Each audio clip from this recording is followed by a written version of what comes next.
नमस्कार, welcome to Nursing Smart. Nursing Smart के YouTube channel पर एक बार फिर से आप सभी लोगों का स्वागत है। स्क्रीन पर आप देख सकते हैं Indira Gandhi centre for atomic research Kalpakkam Tamil Nadu में ये टाउनशिप है और इस टाउनशिप को जाना ही एटॉमिक प्लांट्स के लिए जाना जाता है एक्चुअली इसको।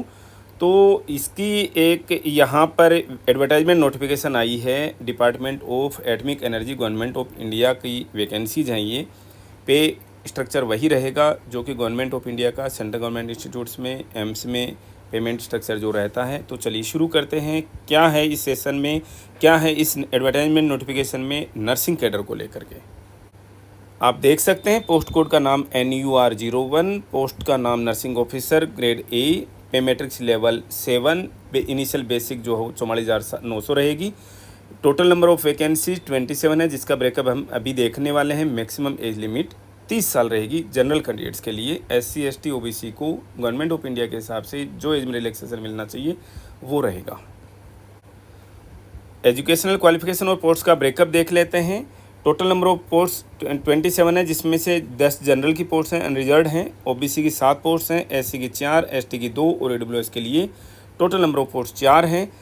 मिनिमम क्वालिफिकेशन क्राइटेरिया क्या है, या तो आप BSc नर्सिंग है या फिर आप GNM हैं। दोनों ही कंडीशंस में किसी तरीके के कोई एक्सपीरियंस की ज़रूरत आपको नहीं है। आपका वैलिड रजिस्ट्रेशन होना चाहिए किसी भी स्टेट नर्सिंग काउंसिल के साथ में। इसके अलावा जो आर्मी पर्सनल हैं उनके लिए जो नर्सिंग A ग्रेड सर्टिफिकेट होता है या फिर नर्सिंग असिस्टेंट का क्लास 3 का सर्टिफिकेट होता है वो चाहिए। उसमें 3 साल का एक्सपीरियंस उनको होना चाहिए, जिसका आपसे कोई ज़्यादा रिलेशन नहीं है। मिनिमम एज लिमिट 18 साल, मैक्सिमम एज लिमिट 30 साल जनरल कैंडिडेट्स के लिए।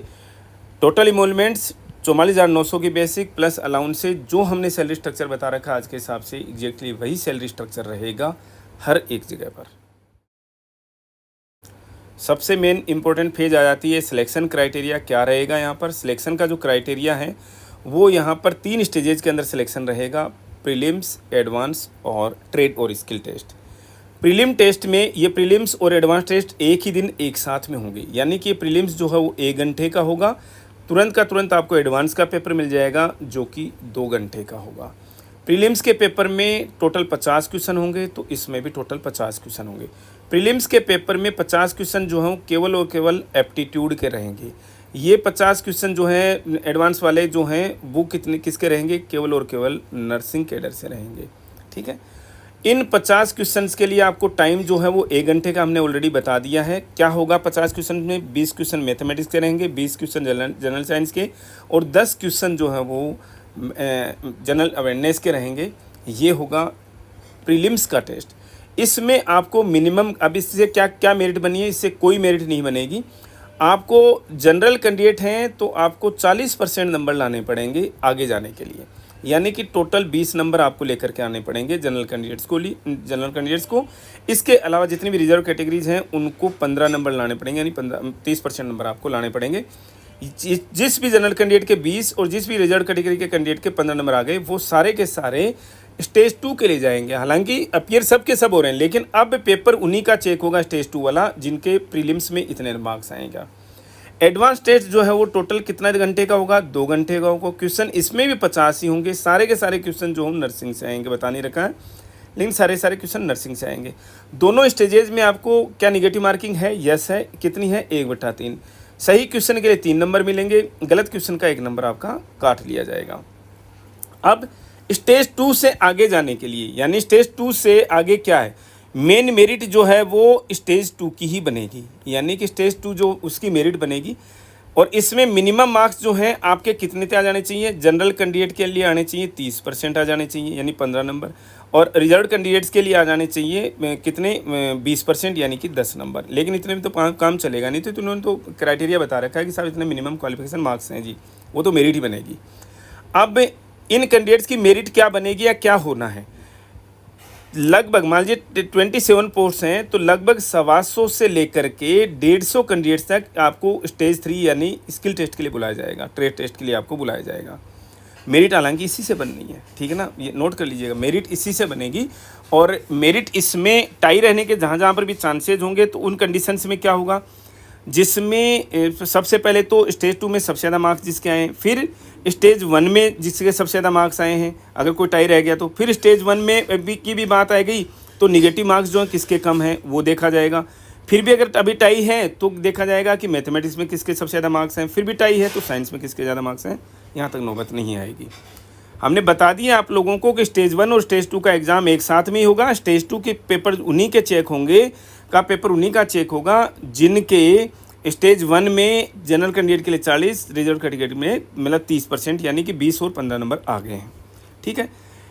स्टेज 3 के लिए कैंडिडेट जो हों 4 से 5 गुना यानी 125 से 150 कैंडिडेट जो हों लगभग बुलाए जाएंगे, इतना मान करके चलिएगा। 150 कैंडिडेट मैक्सिमम जो हैं।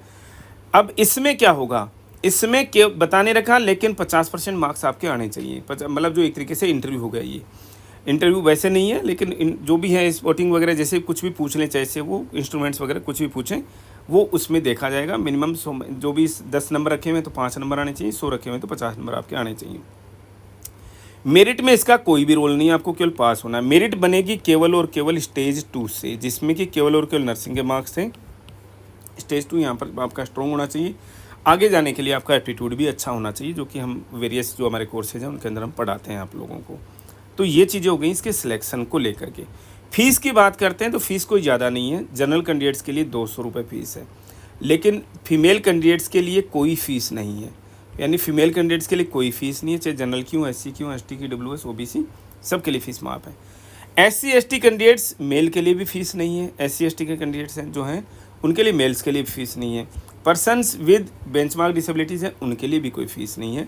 फ़ीस है भी तो 200 रुपये है, तो कोई ख़ास इशू नहीं है।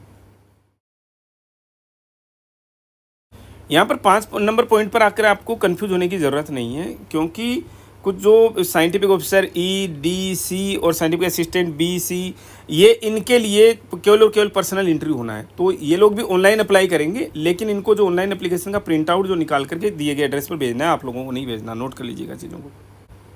एग्ज़ाम के सेंटर्स हर जगह पर हैं इंडिया में, टोटल 25 सेंटर हैं, तो आप समझ सकते हैं। नॉर्थ इंडिया में आप सेंटर्स नोट कर सकते हैं, चंडीगढ़, दिल्ली, जयपुर, कोटा, ये थोड़े मिड में आ गए, मिडिल में आ गए, ये नॉर्थ इंडिया में आ गया, ये वेस्ट में मुंबई, मतलब मेन इंपॉर्टेंट जो सेंटर्स हैं पटना वगैरह, जितने भी देखते हो आप लगभग सारे सेंटर्स हैं जहाँ पर जो आपको फिजिबल रहेंगे। एप्लीकेशन फॉर्म्स आज से भरना शुरू हो गए हैं, 30 तारीख तक जो है वो लास्ट डेट रहेगी एप्लीकेशंस अप्लाई करने की।